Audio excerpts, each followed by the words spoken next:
Jadi di sini kami sampaikan bahwasannya kegiatan kita ini belum bermula dari masa pandemi kemarin ya. Yang mana kita tahu di awal 2020 negara kita, dunia ya, tertimpa yang namanya COVID-19. Jadi kami mencoba inovasi untuk melakukan pembesaran ikan dalam ember plus sekaligus sayuran yang ada. Nah, ini adalah ikan yang kita tebar benih itu 4 sampai 5 cm ya, saudara ya. Jadi berjumlah 80 ekor. Sesuai perkembangan ini bisa jadi untuk hiburan anak-anak kita, karena ya kebetulan mereka juga belajar di rumah. Jadi bisa memberi warna tersendiri dan membangun kedisiplinan kepada anak kita. Juga menjadi salah satu wahana atau tempat pembelajaran bagi mereka-mereka yang tertarik dengan pemberdayaan pembesaran ikan dalam ember yang kita lakukan. Ini adalah merupakan salah satu lembaga pendidikan yang ada di Kabupaten Tanah Laut. Jadi mereka belajar untuk diterapkan di sekolahnya atau di lembaganya. Kami juga melayani pesanan-pesanan bagi mereka yang tertarik untuk pesan melakukan pembesaran ikan yang ada di dalam ember. Pembinaan kita mulai nol hingga masa panen. Jadi ini sangat sesuai ya dengan waktu kita pengukuhan teman kreasi yang disampaikan oleh Pak Dani ya. Terima kasih ya Pak Dani ya. Itu adalah uh, pertama kewirausahaan. Nama programnya Teman Kreasi Indonesia. Teman Kreasi ini adalah program ko-kreasi, kreasi bersama dengan tujuan menumbuhkan spirit socio entrepreneurship di era digital, digital sociopreneur. Digital sociopreneur. Ya, nah ini salah satu contoh. Di sini ada Cak Boni, beliau mengembangkan smart home ya di Surabaya, membina banyak sekali UMKM dari brandingnya, packagingnya dan segala macam. Nah, monggo ini bisa.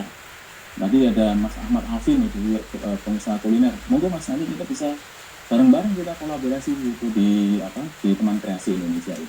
Intinya kita ingin mengembangkan sebanyak mungkin produk lokal menjadi produk global di sini dengan keunggulan kekuatan digital yang kita punya. Begitu kira-kira ada 7 program.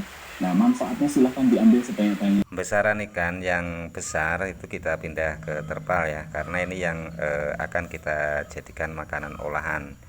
Yang mana selama ini peternak hanya terpaku pada pembesaran saja tanpa tidak berinovasi untuk menjadi makanan olahan. Nah, di sini akan kita buat satu makanan olahan ya yang direkomendasi oleh dari dinas. Itu ada 10 macam makanan olahan ya.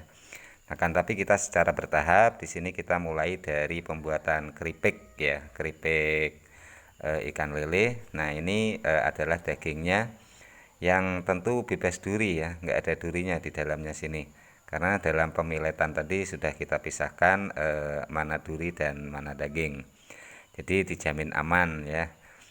Dan juga kulitnya itu juga bisa kita jadikan keripik kulit ikan lele gitu. Nah, karena kalau menjadi kerupuk rambak itu kurang bagus ya, karena eh, ikan ini kan banyak lemaknya ya, mengandung kadar minyak yang cukup tinggi.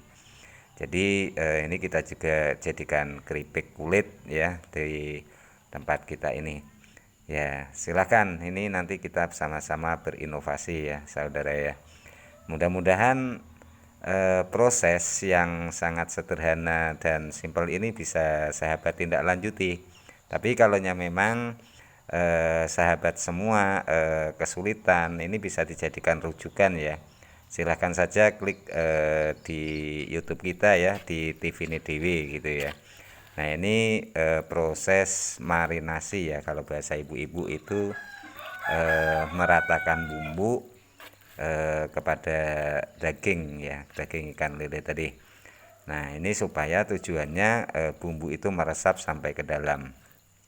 Jadi memang beberapa saat itu direndam, ditutup, dan setelah yakin bumbu itu meresap, baru kita lanjutkan penggorengan sambil menunggu minyak panas.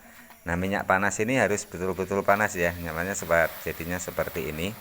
Kalau minyaknya kurang panas, nantinya juga tidak bagus karena lekas apa ya bahasanya gosong itu ya, tapi belum masak gitu. Makanya minyaknya ini harus panas, panas betul dan betul-betul panas gitu. Jadi mereka langsung masuk ke dalam.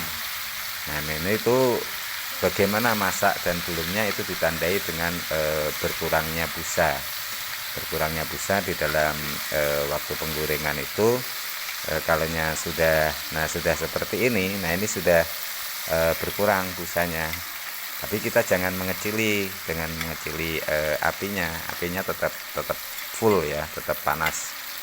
Nah, dan kita juga terus aduk supaya masaknya ini merata, karena kalau lengah ya nantinya yang satu masak ada sebagian yang tidak masak.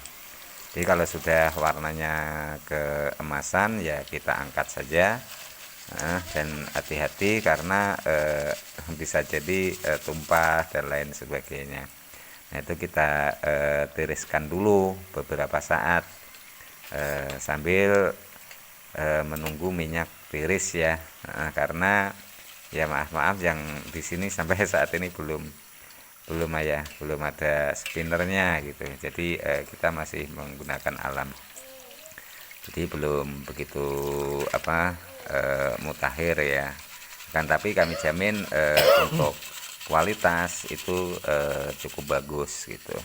Karena kita juga memang baru berjalan ya ini ya. Nah, di sini proses pengemasan yang kita lakukan. Nah, kita dalam pengemasan ini kita menggunakan timbangan.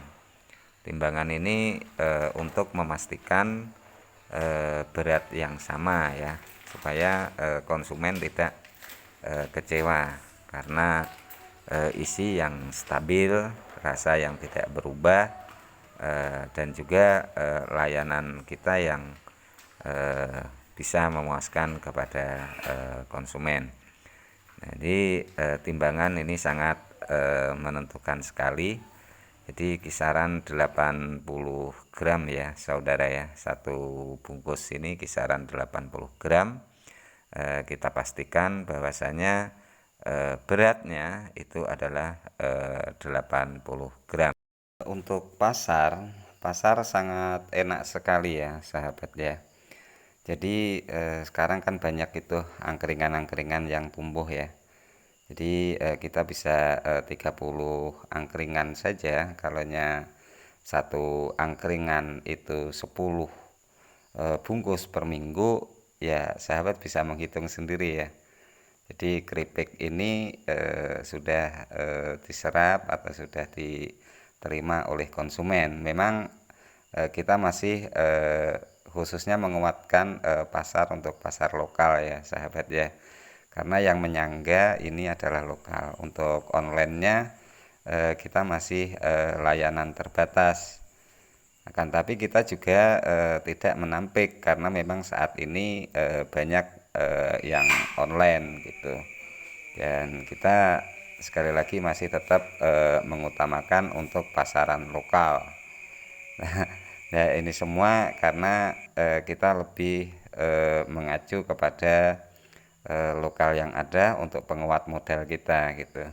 Dan juga sampel lain untuk pasar, kita juga bisa sebagai kegiatan rutin kita di sore hari ya, untuk memonitor sayuran yang ada, apakah ada hama dan lain sebagainya. Cuma yang pastinya ini bebas pestisida ya sahabat ya.